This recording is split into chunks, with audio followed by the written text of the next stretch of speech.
Hi guys, my name is Imogen Darcy and I am a Wills and Probate Solicitor at ELS Solicitors. Hello, my name is Catherine. I'm a solicitor in the Wills and Probate Department at ELS Solicitors and I'm here to answer some questions. So let's go! Just by way of introduction, I'd like to point out that we can only give general guidance in responding to the questions that we've been asked here. We are unable to give specific advice based on these circumstances because there just isn't enough information in the fact scenarios. However, if you recognise anything familiar in any of the circumstances that we talk about today, then please don't hesitate to get in touch with either myself or Imogen and we can talk through your situation in more detail. Everybody's circumstances are different, and we do our best to recognise that and to make sure that your full situation is taken into account when we're offering advice. How do I sign my will during lockdown? Well, this is a very difficult question to answer at the moment because, as you're aware, the government is advising that we all stay at least 2 metres apart from each other. Now, one of the criteria for signing of a valid will is that the testator's signature, so the person making the will, is witnessed by 2 independent parties. So the witnesses have to be over 18 and they cannot be directly connected to the will in any way. So for example, they can't benefit from the will and they cannot be an executor appointed under the will. Now that creates some problems because everyone is locked away with their families and most wills leave things to people's families.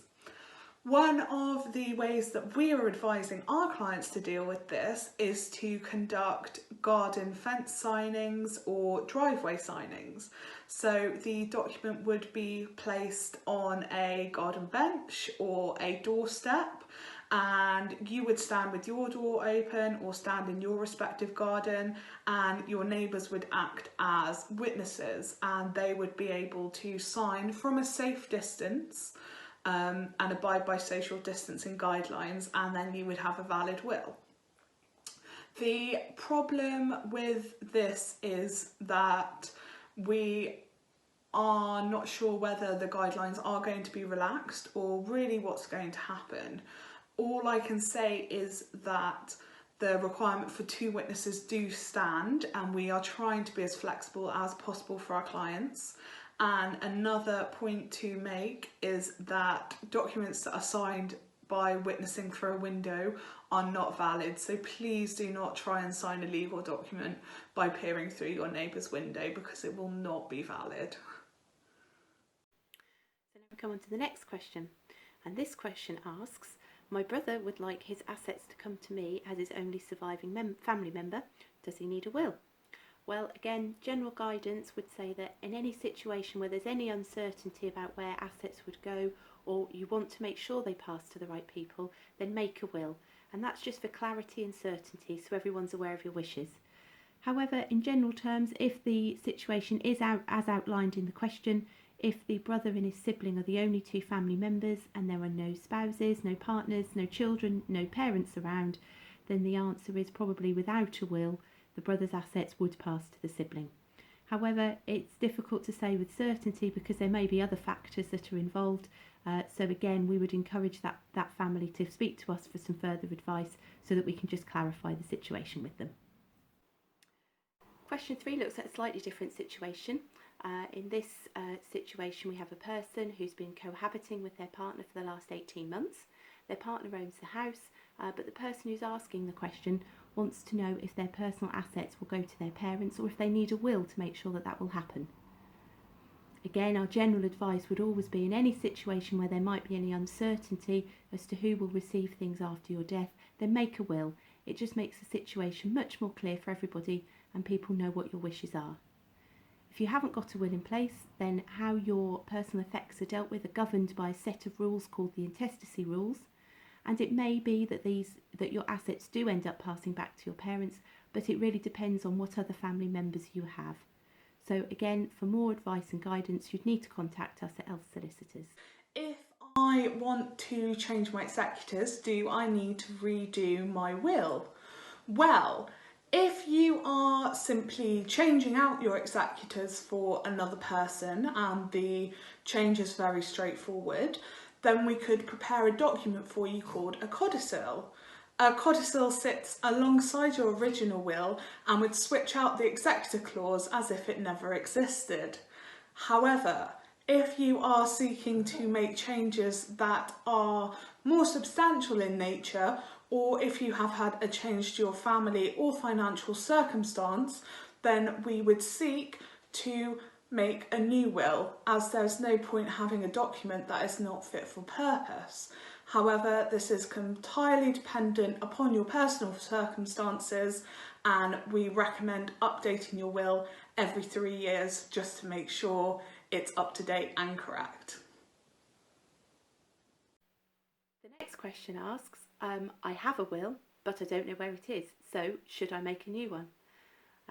The answer to that is yes. If you really can't find your old will and you have no copy of it and nobody that you know has a copy of it, then it would be really advisable to make a new will. It can be possible to deal with a photocopy of a will after someone's died, but it does require a lot of evidence to show and to demonstrate that the person didn't make another will afterwards and that the original has been lost rather than it was destroyed by you deliberately because you didn't want those terms to take place anymore. So if you know you have a will, you don't have a copy of it, and you don't know where the original is, you will need to make a new document. The next question is, I am separated from my husband but don't have a will. Do I need to get one? Well, the answer here is yes, you absolutely need to get one as a matter of course. The reason for this is that if you were to die today, you would die intestate and your estate would be dealt with in accordance with what we call the intestacy rules. Under the intestacy rules, your husband, who you are separated from, would benefit as he is still legally your spouse. So up until the point of divorce, he is still your spouse and would benefit. If you were to get a will, you could direct the majority of your assets or wherever you would like your assets to go and not benefit your husband. Now, I should also point out that the effect of divorce on a valid will is that at the date of the decree absolute being finalised, then that partner is treated as having died and their claim as a spouse on your assets is completely diminished. The next question simply asks, am I entitled to my partner's wealth if he dies? And I'm afraid my answer is it's impossible to answer based on the information that's there. It really, really depends on your circumstances. It depends whether you're married or not. It also depends on whether you own any assets jointly or not. It's a very, very wide question and needs a lot more information from the asker of the question before we can give any kind of resolution to that. So if this is a question that you have about your circumstances, then please get in touch as soon as possible and we can talk you through the situation. Well, that's it, all the questions answered. So don't forget, if you have any queries yourself about any aspect concerning wills or powers of attorney, then please don't hesitate to get in touch with myself or Imogen at Solicitors. Bye!